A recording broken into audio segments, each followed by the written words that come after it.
And welcome back to the Buckle Up Podcast universe with Brandon Rush and Mama Rush.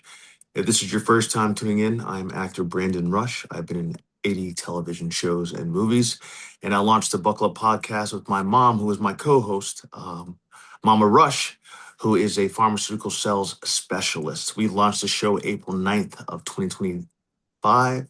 We have done 145 episodes, and we are in 81 countries in 944 cities around the world. We're pretty excited about that. And what makes our show special is because we have people featured in all different kinds of backgrounds. Many of the people from my movie and television business, directors, writers, actors, producers, casting directors, casting associates, casting assistants, casting producers, voiceover artists. I think I've mentioned everything in the acting world so far. We have had FBI agents on here that I worked with on the TV series Criminal Minds. That'd be Jim Clemente and Bobby Chacon, retired FBI agents who are also writers. Criminal Minds was one of the shows that they wrote for, and that I worked in episodes with, playing Commander Brandon Rush. Yes, they named the character after me, which is pretty cool. I'm very excited about that. That was awesome. We have also had military on here. We've had veterans, doctors, lawyers, teachers, professors from my college days,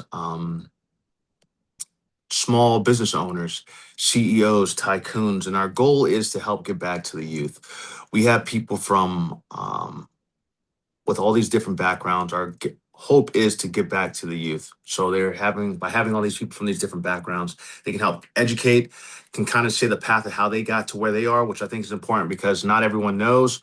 Also gives our guests the opportunity to tell their story, not just for our guests, but for their own family members and friends out there. So feel free to download us on Apple, Spotify. We're also on YouTube. We're on about 12 other podcast directories. You can follow me on Instagram at BrandonRushh,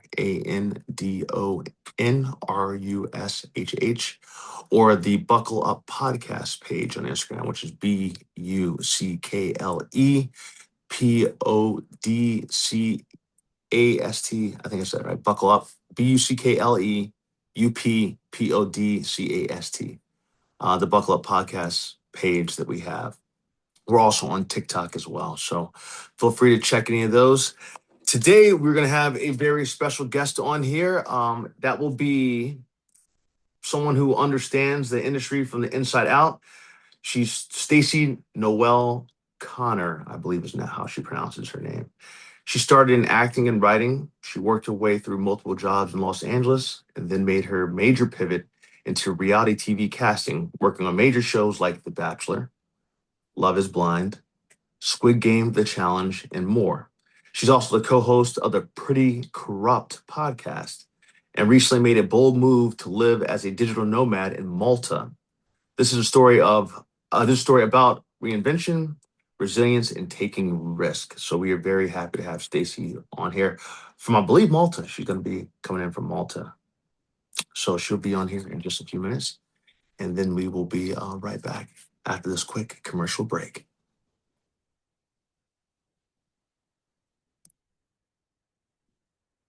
Resume record.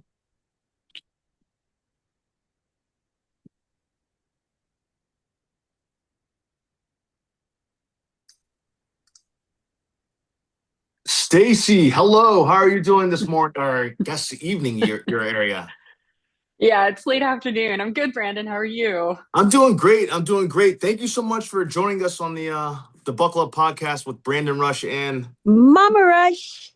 Hi, Stacy. Hi. It's You're so gonna nice see to my see picture y'all. today. You're gonna see my picture today. I see. yeah, my mom likes to use her picture from time to time. And Stacy, thank you so much for coming to us from Malta. Malta, yes. So I can't wait for you to tell us about how you ended up in Malta, and we definitely will get to it. But I just want to say, first off, thank you so much for taking the time out of your day to come on here and be on this Buckle Up Podcast universe. Well, yeah. Well, I'm grateful that you reached out to me and that you asked me to be on this. So I'm very excited to like get to talk to y'all and answer any questions and just yeah, it's a wonderful way to spend a Sunday. Okay, good, good. Well, we're gonna have a great time with it. I had a question to ask you, but I can't find it right now. But I can think I can do it off of memory. Stacy, my question for you is: how do you take us back to Texas? You're a girl from Texas, is that correct? Yep, born and raised in Texas. Yes. Yeah, born in Austin, raised in Fort Worth, and then I had to get out. I had to Okay. leave as soon as I could. And yeah, and moved to LA and went to USC for theater school. So, but I mean, but at the same time, I mean, I loved Texas. I loved growing up there, and I missed the food and the thunderstorms and that type of stuff. But the big city was calling my name, so I needed to get out. Okay, I hear you on that. So, in Texas, you were, I guess you loved theater growing up. I guess would it be theater technically? Yes, yeah. So yeah, I went.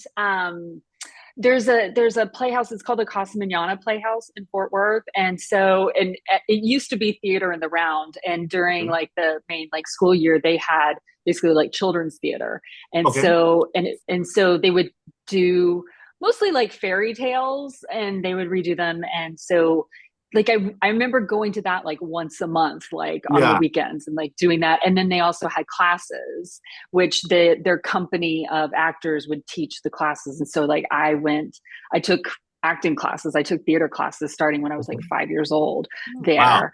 And yeah, and I got into that. And then there was a Shakespeare company, a Shakespeare in the Park in Fort Worth, and I worked there. I worked backstage. I got a little bit of like on stage work too, but then I was heavily into theater and my high school and all of that stuff. So yeah, I was very big into it. Oh, that's impressive. Shakespeare is no easy task there, especially at a pretty young age. I would say too that you're doing that. Yes. Yeah. My first Shakespeare was I played Miranda in The Tempest when I was a freshman in high school. So yeah. Holy smokes! Good for you, man. I shoot, you're the really classically trained over here. Well, And from the, go ahead. go Sorry, ahead. Mom, go ahead. Go ahead. Oh, Finish asking. so then I was gonna say, so from there you decided, hey, all right, you want to get out of, I guess it's a smaller town there in Texas, although Texas is a pretty big state, but I guess where you're at in Fort Worth, military kid. No, not a military kid at all. No. Okay, I didn't know with Fort Worth. I was just checking. Well, no, I mean that's a good guess though because Carswell Air Force Base was there. Now it's I don't know. They changed it into a combined base. It's a combined base now, but it's smaller than it used to be. But yeah, but Carswell Air Force Base was there when I was growing up. So I mean that's a good guess though. So, yeah. Okay, yeah, I figured I'd give it a shot in the dark. But getting in the USC, their theater program, you said, right? That's Yes. no small task either. Would you kind of tell us about what made you decide, hey, I'm going to try and get into USC's theater program? Because I think it's one of the best in the country, if I'm not wrong. Yeah, it's really good. Well, I mean, I knew I wanted to go to theater school, and for a long time in high school, I thought I wanted to go to NYU and I wanted to go to Mhm. Tisch. But then I learned more about the actual program, and I didn't necessarily like the way it was set up because the way like you audition, and if you get in, then it's like you get put kind of from what I understood at the time, and this is back in the 90s. So Yeah. you kind of get put in like a school. And so you're kind of set into a certain track. And if you get into a track that you don't necessarily like or doesn't really gel with the way that like you do theater or the way that you learn, you're kind of stuck. And so I didn't really like that. And I also decided I didn't really want to go for a BFA. I wanted to go for a Okay. BA so that I could immerse myself as much as I wanted to into theater, yet at the same time have a college experience because I Yeah. also wanted to have that as well. And the summer before my senior year of college, I did a theater program at Northwestern called the Cherub Ooh. Program. Okay. And so I was there and I actually fell in love with Northwestern as well. So I was really, I either wanted to go to Northwestern or USC. So those are the Okay. two places that I wanted to go. I Yeah. applied a couple other places, but they were like, I was like, whatever. And that year, I used to be a big football fan, but USC and Northwestern played each other in the Rose Bowl. And I was like, Oh, well, wow. whoever wins the Rose Bowl is where I'm going to school. And I ended up being Really? USC. So yeah. Yeah. Okay, yeah. USC did have a good football team. For them to lose would have been surprising, but I that's amazing that that's what it came down to. Yeah. Well, the football team ended up sucking my entire college career Oh, really? there. Okay, well, dang. Was that before or after they got hit with the penalties? Was that after the penalties, probably? This was in the late 90s when I was Okay. there. So I was at USC from 96 to 2000. So they had like just had a good run, and then they had a bad run, and then Pete Carroll came in a couple of years after I graduated, and then it was like really good. And then Okay. they got hit and then everything. So yeah. Stacy, I need to know what your skincare routine is because you have found a fountain of youth. I'm in literally shock. I can't like I'm in shock right now. I can't even It's, believe it's that. beautiful. Yeah, you're stunning. You're stunning and Yes, youthful. beautiful. I think it's probably where you're living Yeah. and that good living you have. Mediterranean Sea, isn't that right off of there? I'm in the middle of the Mediterranean Sea for sure. But I mean, I only got here 2 months ago. So Oh, in all honesty, I mean, a bunch of it's genetics, to be honest with you, Mama Raj. okay. So it's Yeah. like, Okay. so I do have good genetics, but also I am so fair. I have known that I do not have a fighting chance against the sun for my entire life. So when all the other girls were out there tanning and in Mhm. the sunbeds and everything like that, I was putting on SPF 30, SPF 50. I wear sunscreen every single day of That my is life. perfect.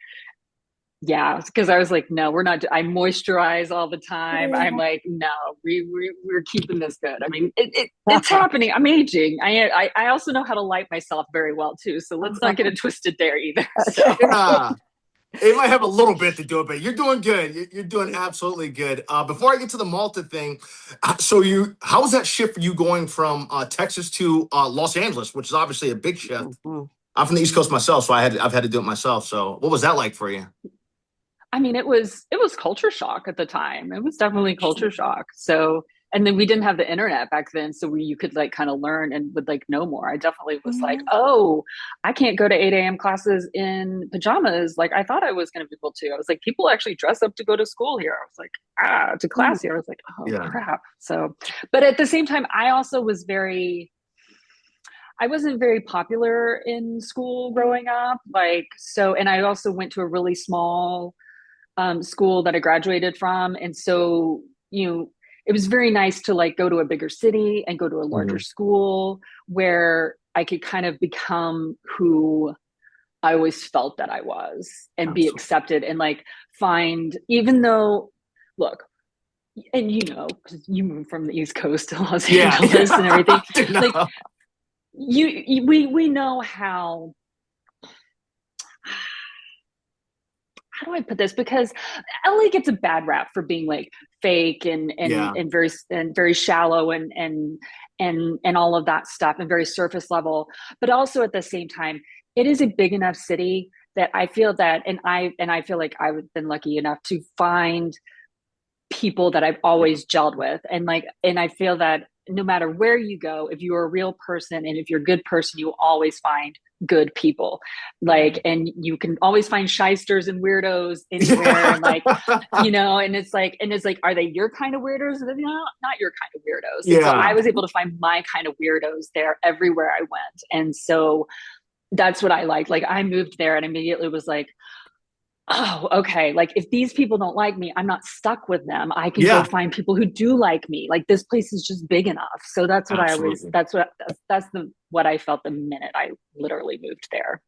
You hit the nail right on the head, and I'm sure coming from me being from the East Coast and you being from the Midwest, you had that discernment to be able to do that. And as you said, it is different over there, but you're able to find your people. I was able to find a lot of my people over there too. But having been I'm friends with UCLA people and USC people, but those end up being some of my best friends. There still to this day from being from over there. So I was able to find my people too. But you're right, you're able to have to. It's a melting pot, I guess you would say. Yes. Mm-hmm. Yeah, it is. So during your time there, how did you enjoy that program? What was that like for you? What kind of plays were you doing and the things that you were doing at that time?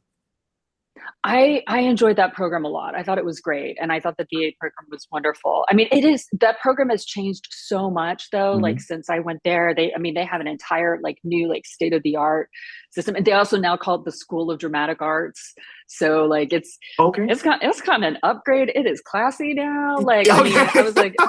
I was like, our building was like this like little like cinder block building out by the tennis courts. I was like, Yeah. because also the interesting thing too is apparently like a couple of years before I started there, the theater school and the cinema school used to be together. So the theater school used to get a lot of money from the cinema school because obviously like you had like Robert Zemeckis and Steven Spielberg and like so many other people giving money to the USC film school.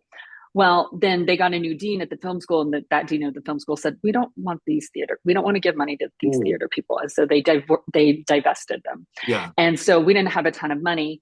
But I also feel like, that's one of those things is like when you don't have a lot of money, you got to get a lot more creative and you get to Yeah. do more interesting things. So I'm not to say that like USC doesn't have money. Like, let's not, like, let's not get twisted. Yeah. Absolutely. But I did, there's a nice like there was a nice like I'm not a musical theater person, so Mhm. I tended to do just more like straight theater, and so I did like main stage plays. I did. Oh, sorry if you can hear my dishwashers going Oh no, off. you're good. I So can't hear anything. No, you're good. You're fine. You're fine. I can't hear it. good. Um, and I'm trying to think. I mean, I did a lot of experimental theater and a lot of black box theater, Yeah. and like Women of Manhattan. I'm trying to think. Oh my gosh. I know I'm going to forget a lot of stuff, but I It's also so found good. my comedy chops there too. So I found I really like, enjoyed a lot of comedy. Okay. Did you ever do any stand up while you were there? Not in college, but I mean, I did a little bit of stand up in LA right before the pandemic, and then I was like, oh, is this telling me something? I'm not sure. So Absolutely. The pandemic definitely changed things. And so how during your time acting wise, what made you decide to kind of make that shift from being on the, I guess, the acting roles, which obviously you were going out, and that's a shift from what you were doing as an actress to, or actor, depending on how you want to go with it.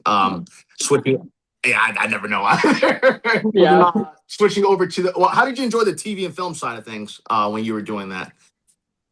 I mean, I enjoyed it. In all honesty, Brandon, I I joke that I'm a failed actor because I didn't really book much. I didn't have much of a career. I toiled and I worked very hard to try to have a career, and I did so much, but I don't have any like big credits. I mean, I had lots of great auditions. I had lots of great producer stuff, but Yeah, I never like could break through. And so, which can get like very disappointing and yeah, very, and so it's, and it's hard, also in your 20s. And, I can go so many different ways of like why this hasn't worked out. And I don't think that I will ever fully give up the dream or the idea good. that like Don't. maybe something could ever happen. It's just that I also finally was like, I'm tired of being poor. Like Yeah. I'm tired of working, 4 or 5 jobs, and my body, I'm getting older, my body can't take this anymore. Yeah. So, and either like you're at a job that like will make you money, but you can't do any art, or you have time to do your art kind of, but you're not making any money. And so Yeah. that's like, I think that's the real hard thing that I hate to say to any artist out there. It's like, you need to have money to be an artist. Yes, you do. Like Yeah. you need to have a benefactor, whether that's a family member or a sugar daddy or a sugar mama or an Yeah. inheritance or a lottery win, or you go ahead and you save up a shit ton of money, Yeah. like that you can then move to these places, because like it's just, you need a lot of money because you have to think that you're operating at a loss for 5 to 10 years. Yeah. No, you're not missing it there. I didn't have any money, and luckily was able to make my way. But you're right about that. I do want to say this too, because don't give up for one. No. Because of, I can understand the frustration. I understand the not having the money part. Here's the best thing that I say one of the good things that came out of the pandemic, I believe, is the fact that now with everything being self-tape, that you can live anywhere. You can be in Malta now and do the auditions, Yeah. which has made the hugest difference for me, because before I was stuck in LA, couldn't leave LA, always had to be there. But with self-tapes, I was able to self-tapes and showcases worked the best for me, Stacy. Mm-hmm. So they've worked because agents wouldn't give me the time of day. I'm pretty sure you had to go through that carousel thing as well, which is Mm-hmm. in LA specifically. I will say this: it really is. Agents can have a real strong hold on what you're able to be seen for and not be able to seen for. Mm-hmm. Unfortunately, and that can pigeonhole you. I deal with it. I've been in the business for 16 years and I still deal with it. Just in LA, surprisingly. Because but with showcases though, I was able to meet all these casting directors who started calling me in directly. And then I was able to find my true success in New York and Atlanta. That, But I go mean, ahead. and that's how I got most of my auditions were just from showcases, because I Yeah. would have because I only had two agents ever, like, Oh and wow. barely for any time. And just what you were saying, they pigeonholed me into like certain things because I'm super tall, and it's like, they just see you as like certain things. But anyway, that's besides the point. I do think like timing is everything, and like, Yeah. if something's meant to be, it's meant to be. So it doesn't matter. But anyway, um, but the way that I pivoted into reality TV casting was that I'd actually, right before the pandemic, I'd been bartending, and I had an accident, and I on the job, and I broke my foot, and so I was Ooh. going through workers' comp and disability and everything like that, and then so I was already kind of what's the word? I'd already been kind of in lockdown already before the Yeah. pandemic hit. And the pandemic was very hard. I'm not minimizing anything, but like Yeah. people were like, I don't know what to do. I can't go out. I was like, I've already been locked up for like months Yeah. now. I was like, I'm kind of used to this already. So it was a lot easier for me to deal with than I think for some other people. At least the isolation part, if Yeah. that makes sense. No, it does. But towards the end of 2020, I was thinking, I was like, because I'd had some surgeries and I was starting to get better, but I also knew, I was like, I can't go back. I don't want to go back to bartending. B, I physically really can't go back to Yeah. bartending. What am I going to do?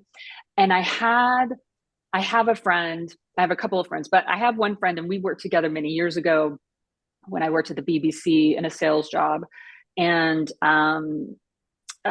she had pivoted into working in reality television casting due to another friend. I mean, again, it's like you meet people and you gather people. It's like through different jobs and like through all of that. So, and I said to them one day, I said, so, how do I get into this reality TV Yeah. casting? I was like, how do I get into this? And one of my friends, she was like, I've been waiting for you to ask me this. Okay. But she was, at the same time, she knew, she was like, I can't tell you that you're going to be good at this. You're Yeah. going to need to like want to like do this, which is, she's absolutely right. So they helped me redo my resume and kind of like prep me on kind of like what all I needed to do for this. And so then I've been off Facebook for several years, and I had to get back on Facebook, and I just started applying for jobs, and I got a job pretty quickly. And I started off as a casting assistant, and then a Okay. casting associate producer, looking for people on different television shows.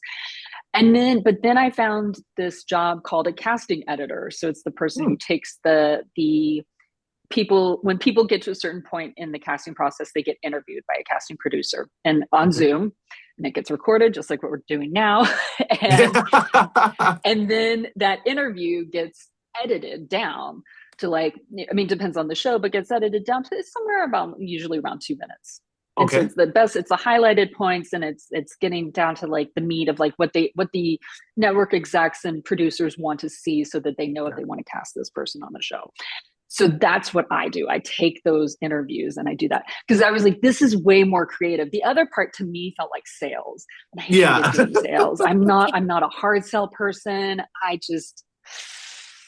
No, Yeah. It's not your thing. no, but this was more creative, and look, I'm not making art.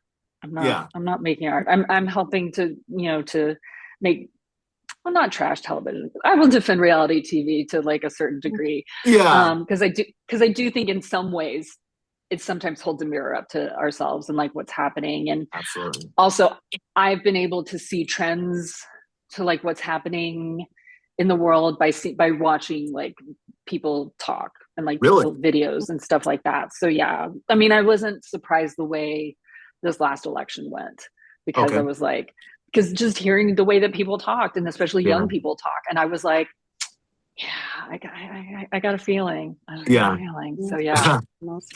Oh wow, man! So you're able to basically. I mean, I guess you truly are not. I don't want to say psychologist, but you're getting to see people firsthand, especially if you're. You said on the editing part of it that you're going through people's, I guess, hours and hours of footage, trying to find, not even trying to find the best person, but trying to find, I guess, a person you think that might be right for what you're hired, whatever project you're hired to work on at that time.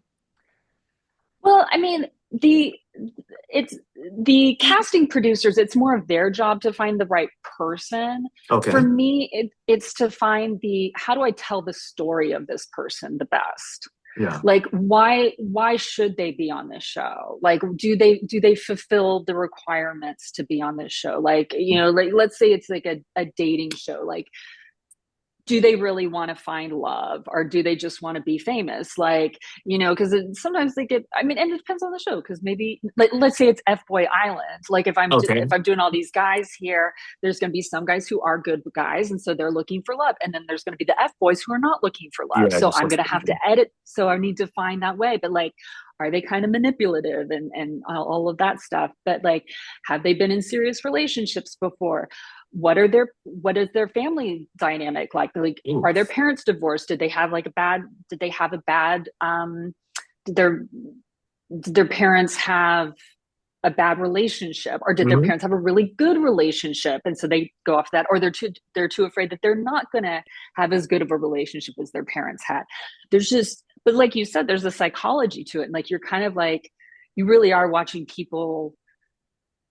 It's just very, very interesting, because you really are sometimes watching people justify their own actions a lot of the time, and then you were like, oh, am I like that? Or like, Yeah.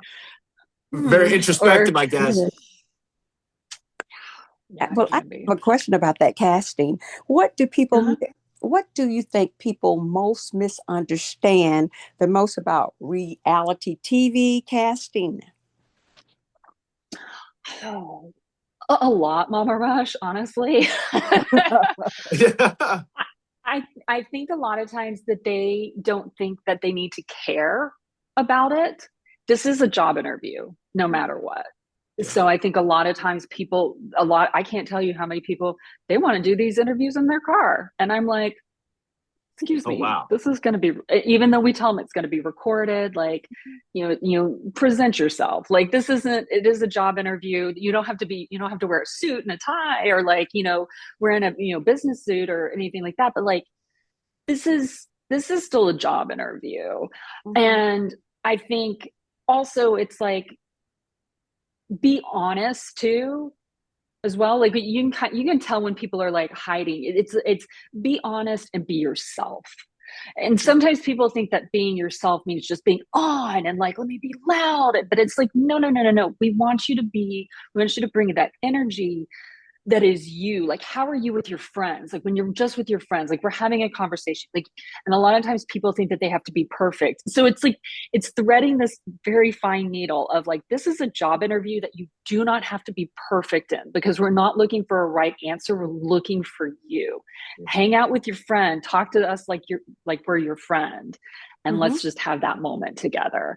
Oh, But at the same time, be the best version. Like, it's that night out with your girls or your guys, when you're at dinner before you hit the club. Let's have that moment together. That makes okay. sense. I understand. Well, have you ever met someone and instantly, you have known just instantly that they belonged on TV? Yes. Yes, I have. Um, oh my gosh, and why can I not remember? Her name literally just left my brain the minute you asked me that. Mhm. She was the runner up to The Bachelor, a year ago, to Grant's season on The Bachelor. Uh-huh. And I was editing her tape, and I was like, she's either going to win The Bachelor, or she is going to or she's going to be the next bachelorette. And Oh, she was the runner up. She was, and actually I edited both her and the girl who won. And Okay. the girl who won, I was actually surprised. oh, But okay. oh my gosh, but what is her name? Why can I not think of it? I can That's see okay her if you face. can't. Well, let's just say this.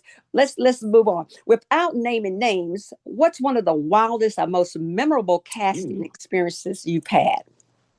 Ooh. I, I'll say that. Well, there is a guy. I didn't know the term Riz before until I like he was like, I got the Riz, and Yeah. I was working on the Circle, and Oh, I was like, this guy came his interview tape. I was like, this guy is wild. I was like, he has got the Riz. I was like, this guy is so charismatic, and he almost won the Circle. I was Really. like, oh my really? gosh, he was just telling wild stories. But there's a lot of wild stories that you will hear that I can't put into an edit necessarily, that you're just like, Understandable. whoa, this is insane. Like some of this stuff that like people, because it becomes like a therapy session for a lot of these people. I mean, they're telling Wow. you about their horrible dates, they're telling you about like their horrible relationships, Yeah. and but at the same time, at least for me, I feel a little less alone like with Yeah. certain things, because I was like, no, that's just we're not alone out here. People are having horrible experiences or wonderful. I will say that I keep a box of tissues always at my desk, because I will say Really. I probably cry once a day at somebody's got a story that is either sweet or sad, and it'll make me teary. But I'm also a Pisces rising, so I cry a little too much. Okay, no, there's something beautiful in crying. That's amazing though that like that you're touched by these stories. I think me and mom has someone crying. So, we have people crying on the podcast all the time. That's Us too. Us it too. really It goes back and forth. So we used to keep tissues over here, but I don't have one at the moment. okay. Well, you're a producer of a podcast, I understand as well. Yeah. Tell us a little bit about your podcast and what inspired you to step into podcasting. Well, that podcast, it's just about Bravo shows, mainly actually about Los Angeles centered Bravo shows. So Mhm. Real Okay. Housewives of Beverly Hills, The Valley, um, it was Vanderpump Rules, but not so much anymore. And also Real Housewives of Orange County. Um, it started because this goes back to COVID lockdown. Uh-huh. There is a Twitter account. It's a parody account. It's called Don Gunvalson Parody, and it's Don Gunvalson is the ex husband of Real Housewives of Orange County OG cast member Vicky Gunvalson, and Mhm. so there's a parody account of this man that is hilarious. It's very, very funny. And so I used to follow it on Twitter when I was on Twitter. And then there's another account that is a parody account of Jackie Onassis's younger sister, Lee Radiswell. And it's a Mm. parody account too. So I Mm. followed those two accounts, and I eventually found out because the owner of those accounts DM'd me, and he was like, "Ahoy." And I was like, who is who is this person? Yeah. Who is this person like DMing me? Because also like I just I don't mess with people in my DMs very much. I'm very Okay. wary of that. I'm just like I don't know about this. And so eventually I kind of figure out that this guy is not a creep. He's not going to send me a dick pic. Like he's not like any of that stuff. I was like, okay, no, he's just this guy who has this very sardonic sense of humor and runs these two Twitter accounts. And I became friends with him. And he's big on Bravo. And so we became friends, and his name is Jordan Ross Myers. And so we became friends, and we talked a lot of Bravo. And I also got another friend in with it. And so we started this podcast. Is called Pretty Corrupt Podcast, because also Jordan he loves like Kathy Hilton. He actually works for her now. Like Okay. he does like social media stuff for her. But it's we both, because I work in reality television, and he is also born and raised in Los Angeles and has his he knows a lot of people who are in reality television as well. We kind of like bring a little bit of the backstory to these shows and like behind the scenes of like kind of how the sausage is made, but also like, okay, like let's also like, there's a lot of Bravo podcasts, especially, but I think for anything where there's a lot of stands, you know, and we're not a stand podcast. Like Okay. we see these,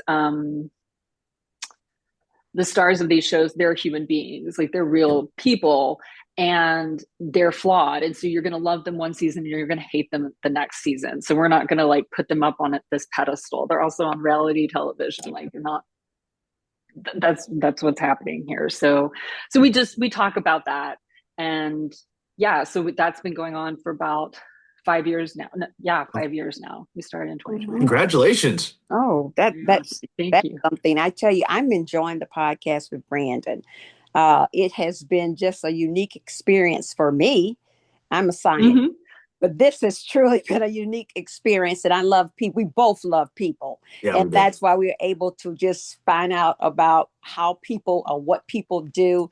And it's just been such an inspiration for us and an enlightening for us. And so that is so great to hear that your podcast, or you're working with podcasts and reality TV at the same time. What's been one of your favorite moments or interviews on the podcast so far? We actually don't really interview a lot of people on the podcast because we do more of like a recap of the episodes and stuff. So that's the way that we kind of do it. So, and also now with me having moved to, that's better. So because now the time difference. Oh yeah. I understand. Yeah. All right. Well, now about your move, where you're living right about now, and Brandon, we can go back. You want to say something here? I'll go back to. You're good. Tell us about what ended up Malta. I can't even talk today. How did this come about? I mean, a whole bunch of reasons. I mean, I don't want to like, look, well, kind of like what you said with COVID, like you didn't have to necessarily be tied to Los Angeles anymore. Yeah, seriously, thank God. Same thing here. Like with my job now, like having moved over to reality television casting, I don't have to be in Los Angeles anymore all the time. And also because I'm an editor, I'm not necessarily also tied to US hours per se. So I started looking at digital nomad visas because also like, I mean, I'm getting older. I mean, I'm almost 50. So it's like, haven't been able. You did not look at it all. Now, I must say you do not. I would have said. I must tell you that. I know I have seen a lot of people in my lifetime, but I tell you, I would not have known that today at all. And I don't usually just take that lightly. So you take great care of yourself. But what I wanted to ask, I wanted you to finish answering that. But when you said that threw me for a loop. I said, what did you say? You don't look it at all. And even the least bit. And that gets back to that you protected your skin and everything. And so living in the South, well, we're now in South Carolina, living here, I've just seen people in your age group, and I just would think they might be 70. Yeah. And you look really, with the sun and everything, we get a lot of sun here in South Carolina and outside a lot. And so with that, you have protected your skin. But what has been your biggest adjustment living abroad? Well, the time difference actually with the States, because I still do. That was the thing, is that I was like, I looked at digital nomad visas, and the one I hadn't thought about Malta before. I've been looking at like Spain and Italy and Greece, but Malta is a former British colony. Okay. And so they actually speak English here. It is it's one of the official languages. So that kind of, it was like, oh, then I can, like, while I'm here, I can learn more Italian and Spanish. I already speak French. But like, so, but there, I was like, okay, this is interesting. It's also a place I hadn't thought of before. I can travel a lot easier. Because like I can Sicily is literally a ferry ride away from me. No way. Yeah. Wow. Yeah, which is really nice. Yeah. So, and I really do love to travel, but I have not had the ability to travel due to financial reasons for most of my adult life. And last year I saved up enough money to go to London over Christmas and New Year's. So from 2024 to 2025. And I was just like, I have to figure out a way to do this more. And this literally moving my entire life was a way to do it more. Cause also then I could save more money because I'm saving money here. I'm saving at least $1,000 a month just on rent living here. Holy smokes. Yeah. Good for you. Yeah. It's so it's go ahead. I'm sorry. Well, it's a financial reason. Like, there are financial reasons because also like I want to travel. B, I also want to be able to save money to retire too. Mm-hmm. And I can't do that in Los Angeles. And I don't really know if I can do that in the States too much without, moving somewhere and compromising so much, cause I don't know, cause it depends on what state you move to and like what you want to give up in certain things. So I don't know. But when it comes to the sun, it's going to get really hot here and very sunny here soon enough. It's actually a rare, like cloudy day today. It was raining earlier, but I will say though, Mama Rush, there's one other reason that I look so young. And that is, I do not have kids and I have not had a husband. Oh, so I slept very, very well for most of my life. So you really have? Yeah,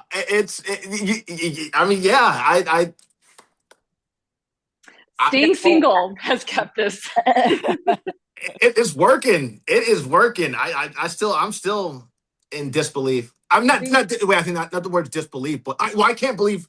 We've been over it, but as I said, you do not. I would have thought you just got out of college, to be honest with you, and I'm not even lying to you. I'm not that. I don't look that young. No. You look really young. You look really young. So what have been some of your favorite things in Malta so far? I guess living there. Well, I mean, I've only been here, 2 months now. Oh, 2 months. Yeah, 2 months. But I love. Oh my gosh, there's so much Italian food. It's great. I love that. I also just love being able to. For years before, I actually was a person in Los Angeles who did not have a car for many years. So the fact that like it's even people walk here, like there are lots of cars in Malta. So I'm not going to like sell a false dream there, but also I live in a smaller town. I moved up to the northern part of the island too.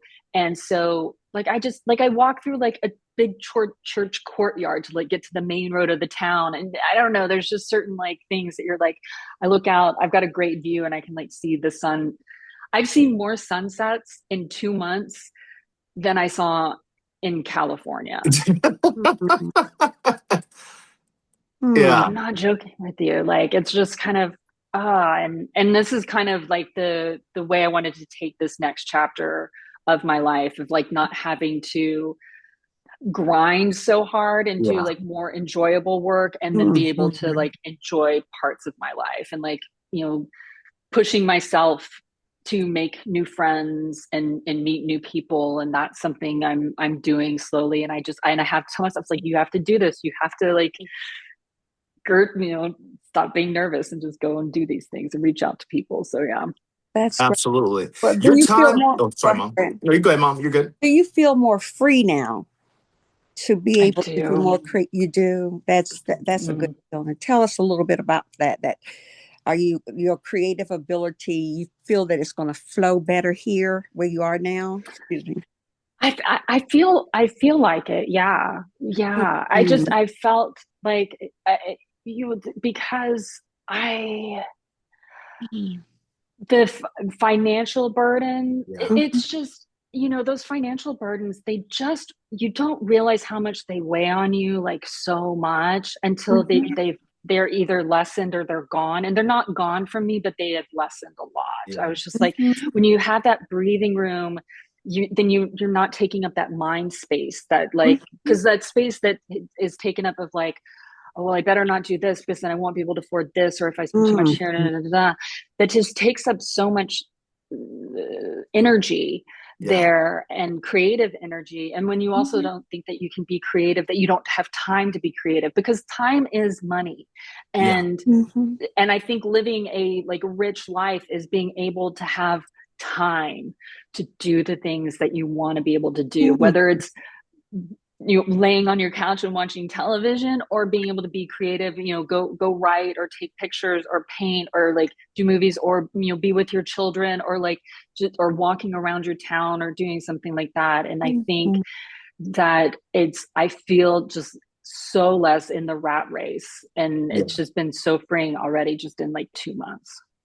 Oh, wow. I'm very happy for you with that, and I'm so glad that you mentioned that. I try to tell this can be anywhere, but LA is a beast. And as you were saying earlier, if you don't have those financial means, or if you didn't come from if you don't have a benefactor of some type, whatever kind of benefactor that might be, that's a real stress, constant stress, always worrying. It's like you're working to live at a place that you're barely in, because you're working all the time to be able to afford that roof over your head. And I'm sure that's in a lot of places, but I can say that I really know it's in Los Angeles for a fact. Mm-hmm. So for you to now be saving almost $1,000, that's $1,000 you can put towards traveling over to, taking that ferry over to Italy. I mean Sicily, excuse me, Mm-hmm. or taking those trips somewhere else, and it probably does open up your creative mind a lot more with that, with not having that stressful burden on you. Yeah, because I mean, also creativity comes from experiences and like and living those parts of your life and meeting those different people. That's why I mean, that's why honestly, like as much as I loved theater school, the most that you learned acting wise was actually just living your life and Yeah. having those experiences to be able to like call on. That's why like a lot of times like I hate not even Hollywood's obsession, just it seems to be our human obsession, as of late, of like on youth, because I think we're just so much more interesting people when we are Yeah. in our like 40s and up, to be honest with you, just That's because the truth.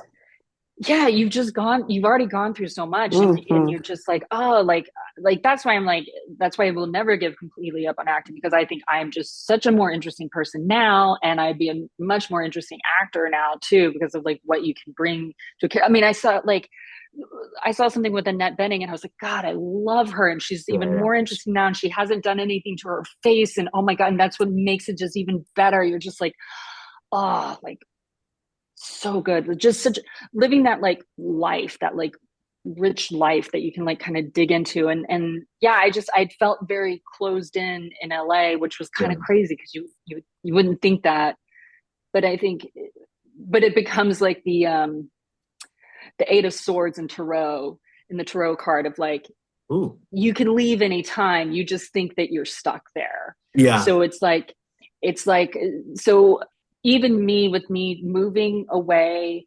I did have to say, when I started to do this, I go, Stacy, are you moving away from, trying to move away from your problems, or are you Mhm. trying to move to like make something new from your life? Because wherever you go, there you are, and your problems Yeah. will follow you. Mhm. So it was like, so I really had to sit down with myself and like ask some hard questions about that. Because I think if this had been like 10, 15 years ago, I would have been running away from something. Whereas like Yeah. now it's more like running towards myself, of like, I, I want I, to find myself more. I love hearing Absolutely. that. I love hearing that. And I would like for you to share with our audience. And we have a huge following here, and we are on 6 continents, actually, but we have so many countries and cities within those continents that are on the show. Brandon, you have the number, don't you? Yeah, Just we're tell. at I think I told you before, Stacy, on NDM, but we're at 19 million now. We're in 81 countries, and we're in 944 cities around the world.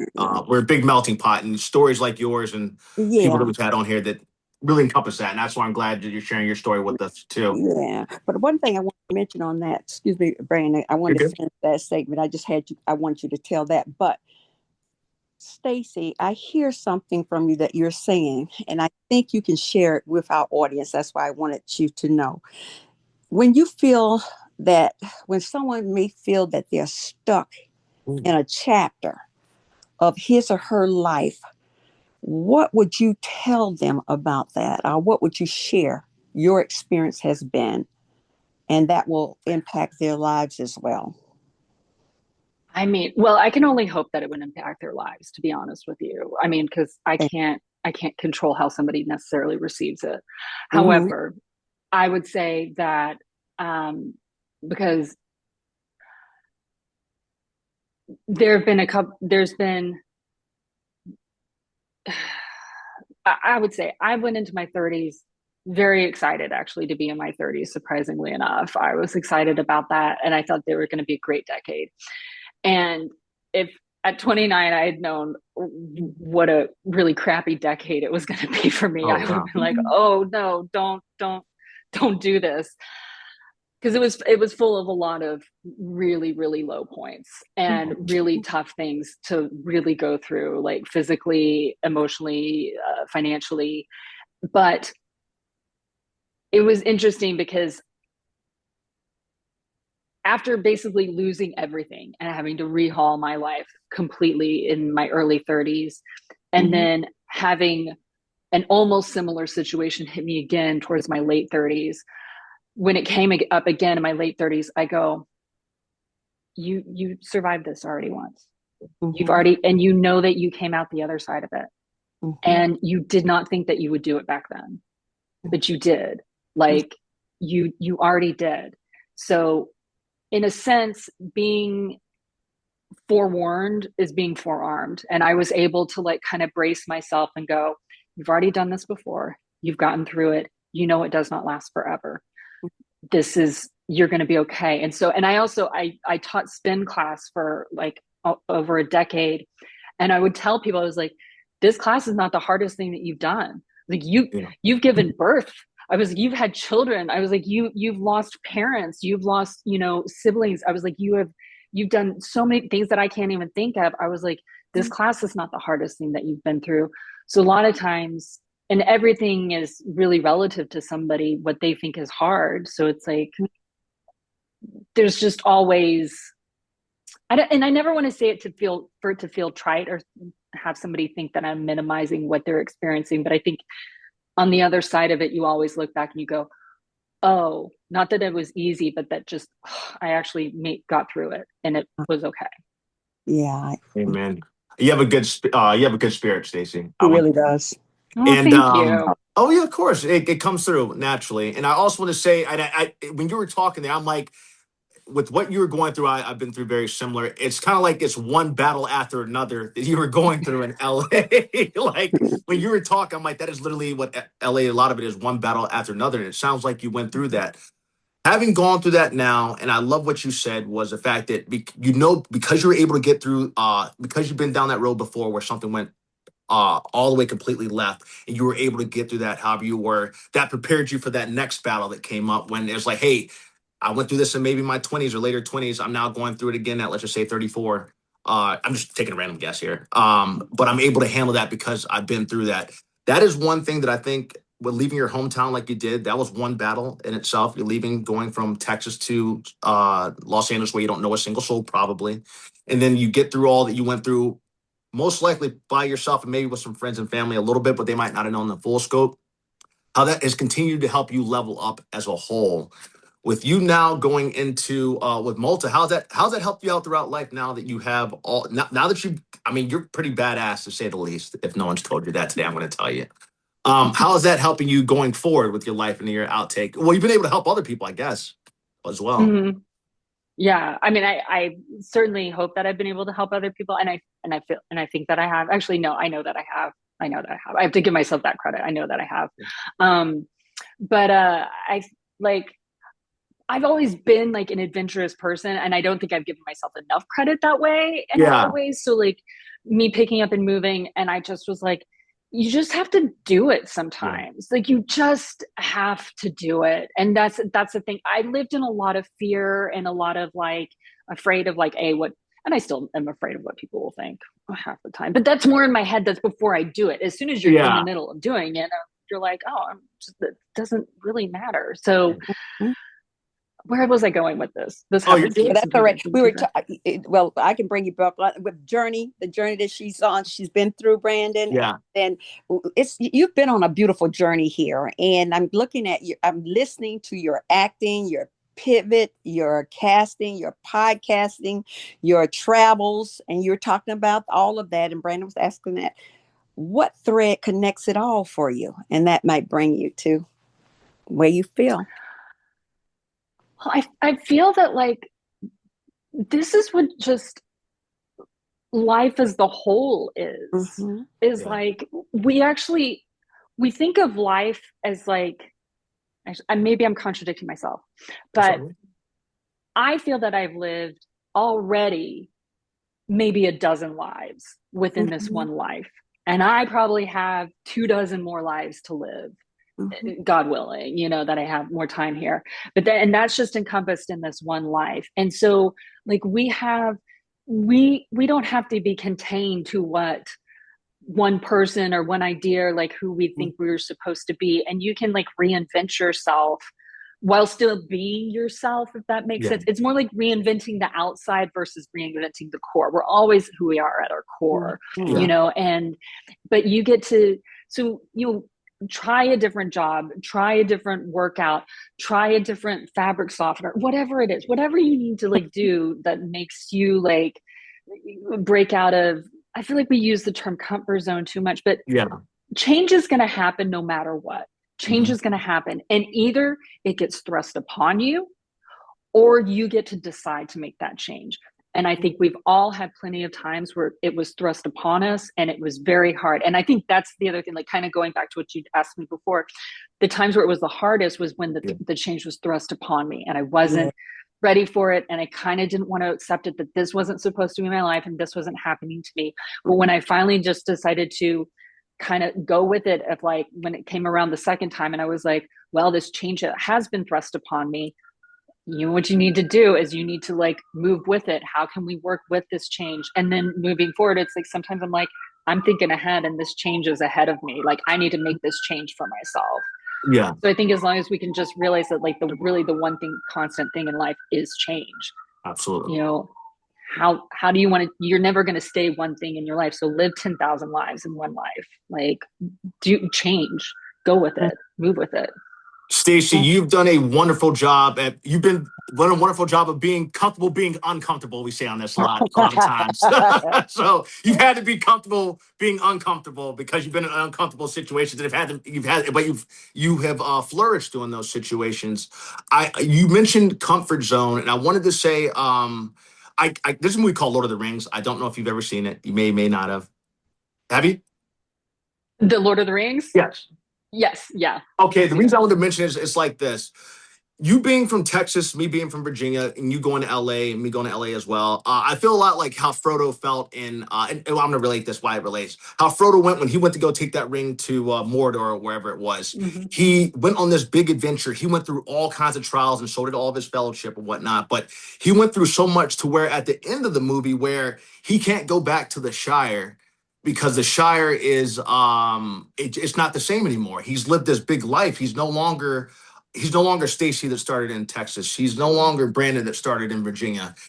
You've been through you've gone to Mordor basically in LA, and now it's like I have to go on to my next adventure because the same life at home won't do it for me anymore. So he decides to tell his friends, "Hey, I'm not staying here. I'm going to what's beyond," and he leaves with the elves to go to whatever that beyond is. And that's kind of I feel like with you as well, where it's not you're not done with any of the past stuff, but it's like you've lived such a life to where, and you went to that one battle after another where you said, you know what, I can make this I'm gonna make this Malta thing happen. Mm-hmm. It's gonna be scary, but I'm gonna take that leap of faith. How do you find your ability to take those leap of faith, I guess? But you know it's gonna work out, but maybe you don't, but you're willing to take that leap of faith. I just feel like there's no other option. Like there's just no other option because nobody else is going to do it for me. Yeah. That's another thing. Nobody's going to come save us. Yeah. Like nobody's going to come save me. Nobody's going to come save you. Nobody's going to come save us. Like we have to save ourselves, or we have to make these changes for ourselves. So it's just like, I just have to do it. Some days I don't want to. Yeah. Some days I'm much braver than others. But Absolutely. like when I got back into waiting tables, I mean, I got back into waiting tables. I was like 34 years old. I was like, I can't believe I'm waiting tables again. But I remember one of the girls that was training me, and she's younger than me, but she was like, one of the things was like picking up the check after somebody had already paid. And, and me being from Texas and being a sweet Southern girl raised in Yeah. the church was like, I want to go like ask for that money or like reach over and like grab that. She's like, girl, that's your money. You go take that money. She was like, Yeah. you don't worry about that. You go take that. And for some reason that sticks with me on so many things of like, girl, go get your money, go take that money, like go reach in, because I was, because I was raised to be like that polite, go Yeah. like, don't, and I was like, Yeah. no, go get your money. So it's, I didn't, like, also, I mean, I don't know, you probably know, Mama Rush, like you get to a certain age and you just stop caring so much. And so it Yeah. just you're like, It- what do I have to lose? well, I was listening. I thought about this the other day, and in fact, what you just said. What happens is we get to a point of our lives where you might be. I heard a young girl who's written this book, and she says, I think it is, we don't care. But at my position, or my plight in life at this wonderful point of my life, is we care enough to move on. That's a whole Yes. different way we care. And so you get to that point, and I care enough. It's not I don't care, and that's the book she's written. And so many people, because people are going through menopause, women are menopause and that type of thing, and postmenopause. And I think at this station in my life, I said, where she said, well, we don't care, and that's in her age group. I said, I am at the point in my life, we care enough to move on. And so that makes things keep going forward in one's life and enjoying one's life. I heard you and Brandon say something I want you to tell you both that I heard you both say. Why you can't go back to where you were is because ordinary doesn't work for you all anymore. Mm-mm. You both are extraordinary. And so you're not common. There's a book called The Dream Giver, and the dream giver is actually God. And the dream giver at that point in your careers or your lifetime, you saying right now is that, and that's what the dream giver does. He wants you to see what he has for you. He wants you to dream big. He wants you to make it happen. He wants you to enjoy your life. And so many people lose that in this lifetime. But the dream giver, that's why I said you are no longer ordinary, you two. You become extraordinary in this world that needs more people just like you both act in your lives or conduct yourselves in your lives. So I want to share that with you. Brenna, are you ready for the Yeah, I'm ready for the okay, all righty. Stacy, Okay. we got the lightning round of questions coming. So you can answer them however you want Okay. to, but it's gonna be some quick ones. Was there a moment in your life where you almost ever quit? You can answer that however you want. Yeah. Yeah. Yes. Yes. Yes. What There's made you been, keep going?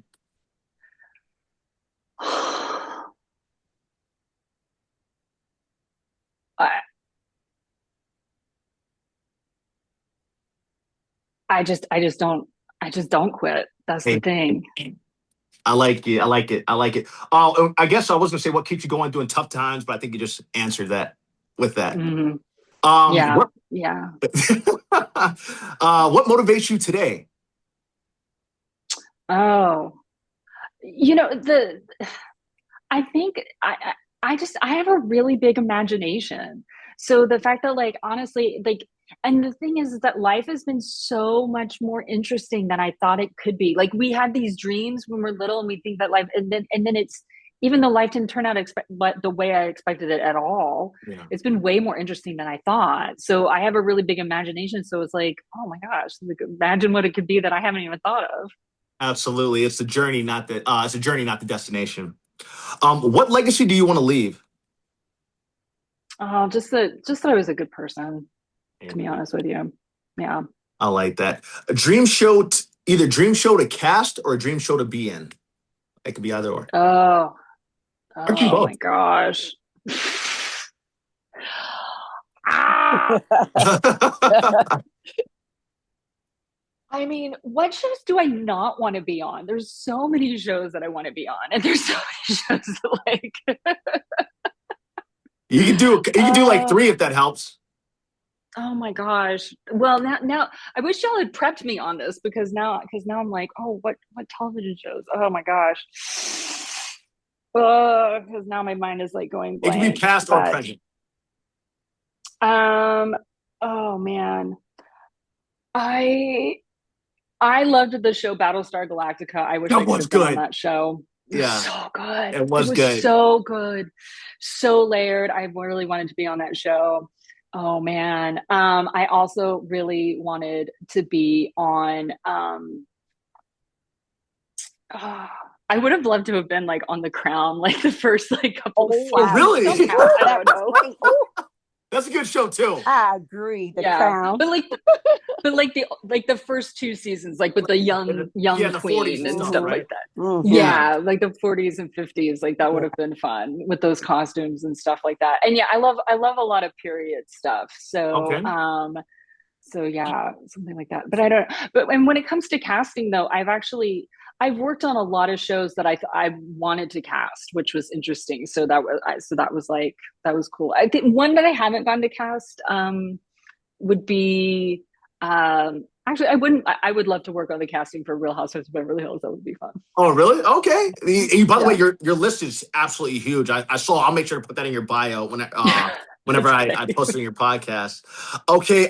Reality show you a reality show that you would go on.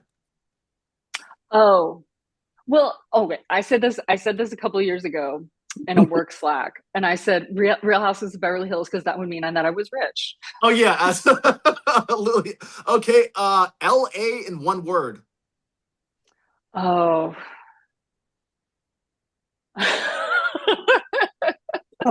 I'm right there with you. Congested. That's- That's the only word I can. Congested. Just Oh, traffic's congested. awful there. Yeah, it's awful. Malta in one word. Oh, it is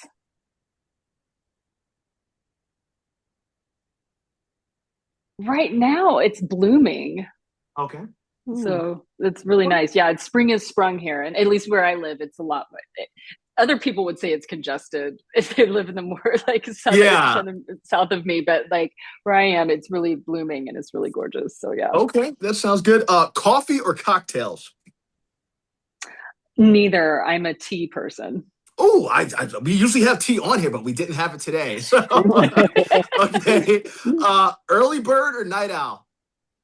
Ah, actually, neither. I am an afternoon person. Okay, we'll take it. I don't have to start adding these on here now. Uh, Biggest red flag in casting. Oh, oh, ah. Well, what do you? I mean, there's so many different ones, but in all honesty, the biggest red flag will just be when somebody, to me, it's when somebody is too fabulous. Like when they have too many stories, too many things. When it's like you mentioned something like, "Oh, I got this." Oh, I. It's like, Mm. I think you might be lying to us to Yeah. try to get on here. Like, yeah, yeah.